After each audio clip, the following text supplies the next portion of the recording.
Hi! ఈ video మనం సేల్స్‌ఫోర్స్‌లో duplicate rules and matching rules గురించి తెలుసుకుందాము. ఫస్ట్ అసలు duplicates rules and matching rules ఎందుకు యూజ్ చేయాలి అంటే, మనకి సేల్స్‌ఫోర్స్‌లో చాలా రికార్డ్స్‌ని స్టోర్ చేస్తాము. సో, ఆ రికార్డ్స్‌లో డూప్లికేట్స్ లైక్ సేమ్ నేమ్‌తోని మల్టిపుల్ అకౌంట్స్ ఉండడం, లేకపోతే సేమ్ ఈమెయిల్ యూజ్ చేయడం అలాంటివన్నీ డూప్లికేట్స్‌గానే మనం కన్సిడర్ చేస్తాం. సో, టు అవాయిడ్ థట్ మనం ఈ డూప్లికేట్ రూల్స్ అండ్ మ్యాచింగ్ రూల్స్‌ని యూజ్ చేస్తాము. A matching rule determines whether the record a user is creating or updating is similar enough to the records to be considered as a duplicate. So ఇప్పుడు ఒక కొత్త రికార్డ్ని create చేస్తున్నప్పుడు update చేస్తున్నప్పుడు it will check already మనకి సేల్స్ ఫోర్స్లో ఇలాంటి సేమ్ రికార్డ్ ఉందా లేదా అని చెక్ చేస్తుంది. And versus duplicate rules tells what action to be taken when duplicates are identified. So మనకి మ్యాచింగ్ రూల్ ఏమో అది ఇంతకుముందు ఆల్రెడీ ఉందా లేదా సేమ్ రికార్డ్ అనేది చెప్తుంది. అండ్ డూప్లికేట్ రూల్ వచ్చేసి ఒకవేళ సిమిలర్గా ఉంటే ఏం చేయాలి, అలౌ చేయాలా బ్లాక్ చేయాలా అని చెప్పేసి మనం డూప్లికేట్ రూల్స్లో డిఫైన్ చేస్తాం. And always matching rule and duplicate rules work together. Only duplicate rule రాస్తే వర్క్ అవ్వదు, ఓన్లీ మ్యాచింగ్ రూల్ రాస్తే వర్క్ అవ్వదు. Always duplicate and matching rule both together work అవుతుంది. లైక్ ఎగ్జాంపుల్ ఇప్పుడు ఇందాక చెప్పుకున్నాం అకౌంట్ విత్ సేమ్ ఈమెయిల్, అది డూప్లికేట్గానే consider చేస్తాం. సో మనం అలాంటివి అవాయిడ్ చేయాలి. అండ్ డూప్లికేట్ రూల్ అంటే ఏంటి? It controls when and where to find duplicates. And matching rule defines how to match. ఏ కండిషన్స్ ప్రకారం మనం ఇది డూప్లికేట్ అని చెప్పాలి అని అనుకున్నప్పుడు మ్యాచింగ్ రూల్ డిఫైన్ చేస్తాం. అది ఎక్కడెక్కడ before creating are before editing అని చెప్పడానికి ఈ డూప్లికేట్ రూల్స్ ఇస్తాం. మనకు సేల్స్ ఫోర్స్లో స్టాండర్డ్గా డూప్లికేట్ రూల్స్ 3 ఇచ్చారు, on account, contact and leads. And మనం కస్టమ్గా కూడా మనం క్రియేట్ చేసుకోవచ్చు. అండ్ ఇక్కడ మనం క్రియేట్ చేసేటప్పుడు exact match and fuzzy match అని ఉంటుంది. ఎగ్జాక్ట్ మ్యాచ్ అంటే ఇప్పుడు లైక్ ఒక నేమ్ ఇచ్చాం విరాట్ అని, మొత్తం ఎగ్జాక్ట్ మ్యాచ్ అని ఇస్తే విరాట్ అనే నేమ్తోని సేమ్ ఇంకొక రికార్డ్ క్రియేట్ చేసినప్పుడు ఎగ్జాక్ట్ మ్యాచ్ కాబట్టి మనకి ఎర్రర్ త్రో చేస్తుంది. అదే ఫజీ అని అంటే విరాట్లో విఐఆర్ 3 అక్షరాలు ఇచ్చినా మాత్రం అది సిమిలర్గా ఉన్నాయి అని చెప్పేసి అప్పుడు ఫజీ మ్యాచ్ అనేది అవుతుంది. అండ్ ఆల్సో ఒకవేళ డూప్లికేట్ జాబ్స్, ఒకవేళ మనకు డూప్లికేట్స్ ఉంటే ఏం చేయొచ్చు, కంపేర్ అండ్ మర్జ్ అనేది ఒకటి ఉంటుంది, will see that. And also మనకి ఇక్కడ బెస్ట్ ప్రాక్టీస్ ఏంటంటే ఓన్లీ 5 యాక్టివ్ డూప్లికేట్ రూల్స్ మాత్రం ఉంటుంది పర్ ఆబ్జెక్ట్కి. ఒకవేళ మనం ఒక ఆబ్జెక్ట్లో 5 డూప్లికేట్ రూల్స్ రాస్తే ఫస్ట్ మనకి ఏదైతే వస్తుందో డూప్లికేట్ రూల్ అదే వర్క్ అవుతుంది, మిగతా 4 అనేవి స్కిప్ అవుతాయి. అండ్ మ్యాచింగ్ రూల్, ఫస్ట్ మనం మ్యాచింగ్ రూల్ని డిఫైన్ చేస్తాం, తర్వాత డూప్లికేట్ రూల్ని డిఫైన్ చేస్తాం. ఇందాక చెప్పుకున్నాం మ్యాచింగ్ రూల్ అంటే ఏంటి, మనకి ఎగ్జిస్టింగ్ రికార్డ్స్లో ఉన్న డేటా ఉందా లేదా అని చెప్పడానికి మ్యాచింగ్ రూల్ని యూజ్ చేస్తాము. లైక్ ఎగ్జాంపుల్ ఇక్కడ మనం సెటప్లోకి వెళ్ళి మ్యాచింగ్ రూల్ అని టైప్ చేయగానే ఇలా వస్తుంది, విల్ సీ దట్. ఇక్కడ సెటప్కి వచ్చాము, ఇక్కడ మ్యాచింగ్ రూల్స్కి వచ్చేసాము.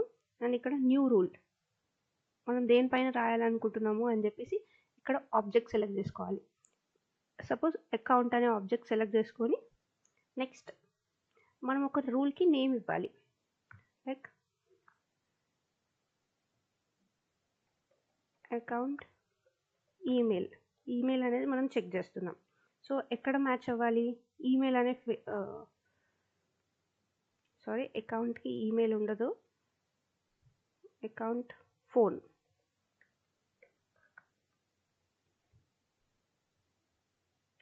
సో ఇక్కడ ఫోన్ అనే ఫీల్డ్కి వెళ్ళిపోదాం. సో ఇది ఎగ్జాక్ట్ మ్యాచ్ అవ్వాలా, ఫజీ మ్యాచ్ అవ్వాలా? ఎగ్జాక్ట్ మ్యాచ్ పెట్టుకోవాలి, ఎందుకంటే మనకి 99 అని చెప్పి చాలా నెంబర్స్లో ఉంటాయి, అలా అని మనం ఫజీ ఇస్తే అన్నీ డూప్లికేట్స్గానే కన్సిడర్ చేస్తుంది. ఎగ్జాక్ట్ నెంబర్ అంటే all the number should match, అప్పుడే అది మనకి డూప్లికేట్గా కన్సిడర్ చేస్తాం. సో ఈ రూల్ని సేవ్ చేయాలి. అండ్ సేవ్ చేసిన తర్వాత ఇక్కడ యాక్టివేట్ చేయడం మాత్రం మర్చిపోవద్దు. ఇప్పుడు ఒకవేళ యాక్టివేట్ చేయకపోతే అది వర్క్ అవ్వదు మనకి. అండ్ నెక్స్ట్ ఇప్పుడు మ్యాచింగ్ రూల్ని డిఫైన్ చేసాం. మీరు ఎప్పుడు యాక్టివేట్ అవుతుంది, ఎప్పుడైనా ఫోన్ నెంబర్ సేమ్ ఇచ్చినప్పుడు ఇదే ఎర్రర్ త్రో చేస్తుంది. అండ్ ఇప్పుడు డూప్లికేట్ రూల్కి వెళ్ళిపోతాం. డూప్లికేట్ రూల్ ఇక్కడ న్యూ రూల్, మనం ఇక్కడ మ్యాచింగ్ రూల్ రాసింది అకౌంట్ ఆబ్జెక్ట్ పైన, సో డూప్లికేట్ కూడా అకౌంట్ ఆబ్జెక్ట్ పైన రాయాలి. అకౌంట్ ఫోన్ అవాయిడ్ సమ్, ఎందుకంటే ఏపీఐ నేమ్ మళ్ళీ చేంజ్ అవుతుంది. ఇక్కడ మనకి 2 ఉన్నాయి, enforce sharing rule and bypass sharing rule వాటి గురించి తెలుసుకుందాం. ఇక్కడ ఇదంతా చూసాం మనం. న్యూకి వెళ్ళిపోయి ఆబ్జెక్ట్ సెలెక్ట్ చేసుకొని రూల్ నేమ్ ఇచ్చేసి క్రైటీరియా ఎప్పుడు కావాలి అని చెప్పేసి ఎగ్జాక్ట్ ఆర్ ఫజీ మ్యాచ్ ఏది కావాలని చెప్పి అండ్ ఆల్సో సేవ్ చేసిన తర్వాత యాక్టివేట్ చేయడం మర్చిపోకూడదు. అండ్ ఇప్పుడు డూప్లికేట్ రూల్స్లో చూద్దాం. లైక్ ఇక్కడ మనకు 2 ఉన్నాయి, enforce sharing rule and bypass sharing rule. Enforce sharing rule అంటే the matching rule compares only records that a user has access to and resulting the list of possible duplicates including only records that a user has access to. Enforcing అంటే ఒకవేళ ఒక particular X user ఉన్నారు, ఆ X యూజర్కి only 10 రికార్డ్స్కి access ఉంటే ఆ 10 రికార్డ్స్లో మాత్రమే ఈ duplicate rules and matching rules work అవుతున్నాయి. అండ్ ఆ 10 రికార్డ్స్లో ఏమైనా డూప్లికేట్స్ ఉంటే అవి మాత్రమే వాళ్ళకి కనిపిస్తాయి. ఒకవేళ మనం బైపాస్ షేరింగ్ రూల్ అని ఇస్తే the matching rule compares all records regardless of user access but resulting the list of possible declares only records that a user has access to. ఇక్కడ ఏమవుతుంది, బైపాస్ షేరింగ్ రూల్ అంటే regardless వాళ్ళకి access ఉన్నా లేకపోయినా overall డేటాలో అది check చేసుకుంటాయి ఇలాంటి సిమిలర్ నేమ్ ఆర్ డూప్లికేట్స్ ఉన్నాయా లేవా అని చెప్పి. బట్ వాళ్ళకి మాత్రం కనిపించేవి ఓన్లీ వాళ్ళకి యాక్సెస్ ఉన్నవి మాత్రమే. అంటే ఎర్రర్ త్రో చేస్తుంది బట్ ఎందుకు వస్తుంది అని అర్థం కాదు ఈ బైపాస్ షేరింగ్ రూల్లో, ఒకవేళ వాళ్ళకి ఆ రికార్డ్స్కి యాక్సెస్ లేకపోతే. అండ్ ఇక్కడ మనకి యాక్షన్స్లోకి వచ్చేసి allow on action on create, action on edit. ఈ 2 ఏంటి, అలౌ ఆర్ బ్లాక్. అంటే ఇప్పుడు మనం బ్రాండ్ న్యూ రికార్డ్ క్రియేట్ చేసినప్పుడు నువ్వు ఒకవేళ సేమ్ ఈమెయిల్ ఐడి ఇస్తే అలౌ చేయాలా బ్లాక్ చేయాలా అని చెప్పి మనం బ్లాక్ అని చేసామనుకోండి అసలు మనకు రికార్డ్ క్రియేట్ చేయనివ్వదు, ఇంకా అక్కడికి స్టాప్ అయిపోతుంది. వేరే ఈమెయిల్ ఐడి చేంజ్ చేస్తే అప్పుడు మనకి క్రియేట్ చేసుకోవచ్చు. ఆన్ ఎడిట్ అలౌ ఇచ్చాము ఇక్కడ. అండ్ ఇక్కడ అలర్ట్ అండ్ రిపోర్ట్. అలర్ట్ అని అంటే మనకు అక్కడ పాపప్ వస్తుంది, ఇట్లా చిన్న అలర్ట్ మెసేజ్ లాగా. ఏమని వస్తుంది ఇక్కడ, message account with same name already exist అట్లా. అండ్ ఇందాక మనం మ్యాచింగ్ రూల్ని ఆల్రెడీ ఇక్కడ రాసాము, ఆ మ్యాచింగ్ రూల్ని మనం ఇక్కడ అసోసియేట్ చేయాలి ఇందులో. Let's see that.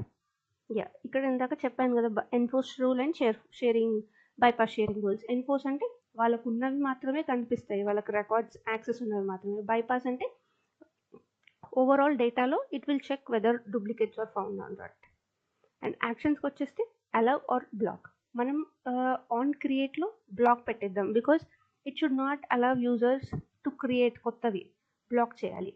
On edit allow చేద్దాము, మనకు అలర్ట్ మెసేజ్ అండ్ రిపోర్ట్ చూపించాలి. ఇక్కడ మనం ఒక అలర్ట్ మెసేజ్ చూపించుకోవచ్చు, మనం custom message email already exist. Okay. And ఇక్కడ మనం మ్యాచింగ్ రూల్ డిఫైన్ చేసింది ఇక్కడ అసోసియేట్ చేయాలి. అకౌంట్ ఫోన్ ఇందాక మనం చేసాం కదా, అది అసోసియేట్ చేయాలి. అండ్ దెన్ సేవ్ అయిపోయిన తర్వాత ఇక్కడ కూడా యాక్టివేట్ చేయడం మాత్రం మర్చిపోకూడదు. సో ఇక్కడ వరకు ఇదంతా చూసాం కదా. ఇప్పుడు let's check on account. So అకౌంట్కి వచ్చేసాము.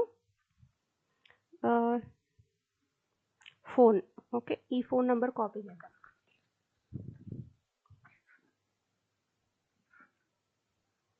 Sorry,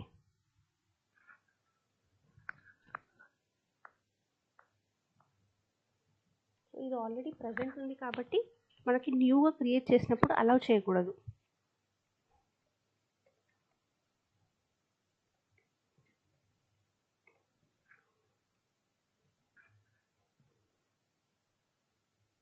C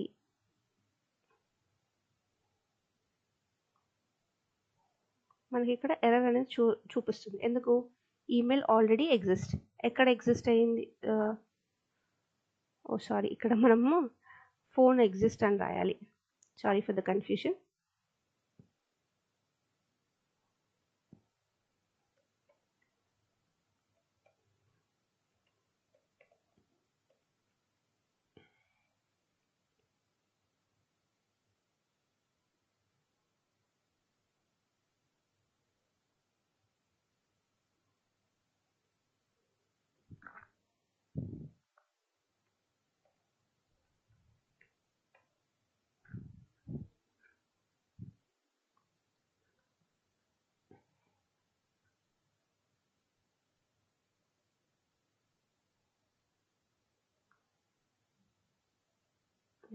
phone number already exist.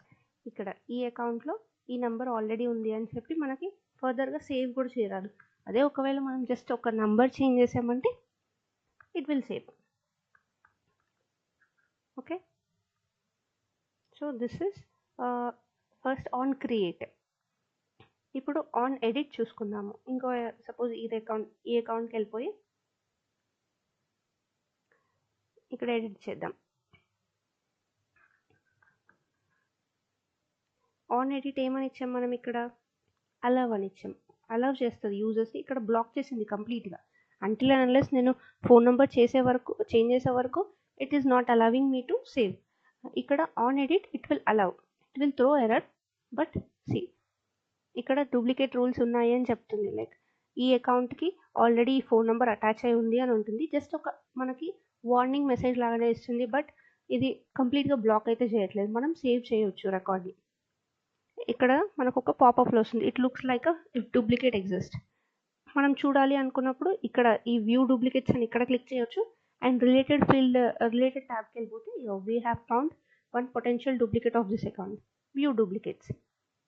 ఇక్కడ చూసుకుంటే అమెజాన్కి ఆల్రెడీ ఈ నెంబర్ ఉంది అండ్ బర్లింగ్ టెక్స్టైల్స్కి ఇప్పుడు మీరు ఈ నెంబర్ ఇచ్చారు. సో ఈ రెండింటిని మనం ఇక్కడ ఒక యాక్షన్ చేయొచ్చు మనం. యా, సో ఇదంతా అయిపోయింది. ఆన్ క్రియేట్ బ్లాక్ చేయడం అయిపోయింది. On edit it will allow. Next ఇప్పుడు మనం ఇక్కడ వ్యూ డీటెయిల్స్కి వెళ్ళిపోతే ఇలా వచ్చింది స్క్రీన్ మనకి. ఈ రెండింటిని కలిసి మర్జింగ్ ఆఫ్ అకౌంట్స్ అని అంటాము. మర్జింగ్ ఆఫ్ అకౌంట్స్ ఎలా వర్క్ అవుతుంది అంటే ఈ రెండు క్లిక్ చేసిన తర్వాత ఇక్కడ నెక్స్ట్ అనే బటన్ని క్లిక్ చేయగానే ఇట్ విల్ కంపేర్ చేసుకోవచ్చు మనకి ఈ బర్లింగ్ టెక్స్టైల్స్లో ఏమేమి ఫీల్డ్స్ ఉన్నాయి అండ్ ఈ అమెజాన్ రికార్డ్లో ఏమేమి ఫీల్డ్స్ ఉన్నాయి. ఒకవేళ మనం ఇది ప్రిన్సిపల్గా సెలెక్ట్ చేసుకోవచ్చు, ఆర్ ఎల్స్ ఈ రికార్డ్ అనేది ప్రిన్సిపల్గా చేసుకోవచ్చు. ఈ ప్రిన్సిపల్ రికార్డ్గా సెలెక్ట్ చేసుకున్నప్పుడు ఈ డేటా మొత్తం ఈ రికార్డ్లోకి మర్జ్ అయిపోతాయి రెండు కలిపి. So on click of next మనకు జస్ట్ ఒక కన్ఫర్మేషన్ మెసేజ్ లాగా వస్తుంది. మర్జ్ అని క్లిక్ చేయగానే C account Burlington textile was merged with account you selected. Yeah, ఇక్కడ ఇది మొత్తం అక్కడ మనం ఇచ్చిన ఫోన్ నెంబర్ ఇక్కడ మర్జ్ అయిపోయింది. లైక్ మొత్తం డేటా అంతా మర్జ్ అయిపోతాయి. ఇప్పుడు మనకు ఓన్లీ బర్లింగ్టన్ టెక్స్టైల్స్ ఒకటే కనిపిస్తుంది. Okay, yeah, that's it. Thank you.